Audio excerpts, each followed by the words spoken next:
क्या आप जानते हैं कि हनुमान जी ने सूर्योदय न हो इसके लिए सूर्य देव को अपनी भुजा में सुरक्षित रखा था?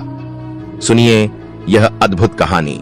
एक बार लंका के युद्ध में रावण के पुत्र इंद्रजीत ने अपनी शक्तिशाली अस्त्र से लक्ष्मण को गंभीर रूप से घायल कर दिया।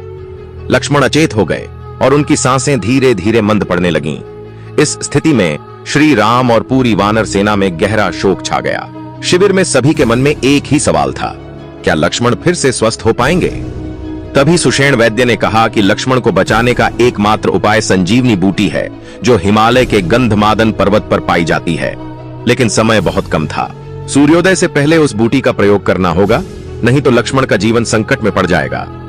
भगवान राम के आदेश पर हनुमान जी तुरंत हिमालय की ओर प्रस्थान करते हैं। वे अपनी अपार शक्ति और गति से गंधमादन पर्वत पर पहुंच जाते हैं। हनुमान जी गंधमादन पर्वत पर पहुंचते हैं और देखते हैं कि वहां असंख्य औषधीय पौधे हैं, जिससे संजीवनी बूटी को पहचानना अत्यंत कठिन हो जाता है। समय नष्ट किए बिना हनुमान जी पूरे गंधमादन पर्वत को ही उठा लाने का निर्णय लेते हैं। पर्वत को अपने कंधे पर उठाकर हनुमान जी लंका की ओर आकाश मार्ग से उड़ने लगते हैं। लेकिन तभी एक समस्या आती है। सूर्योदय का समय निकट होता है। सूरज का उगना यानी रात का अंत और संजीवनी बूटी के उपयोग का अवसर खो देना।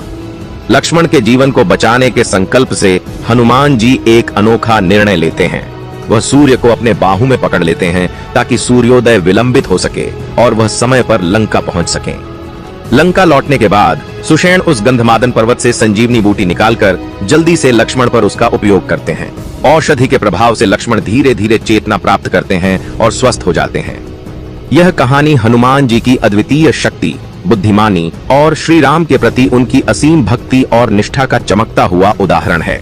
हनुमान जी की वीरता और कर्तव्य बोध हमें सिखाते हैं कि भक्ति और कर्तव्य के लिए असंभव को भी संभव किया जा सकता है। जय श्री राम, जय हनुमान।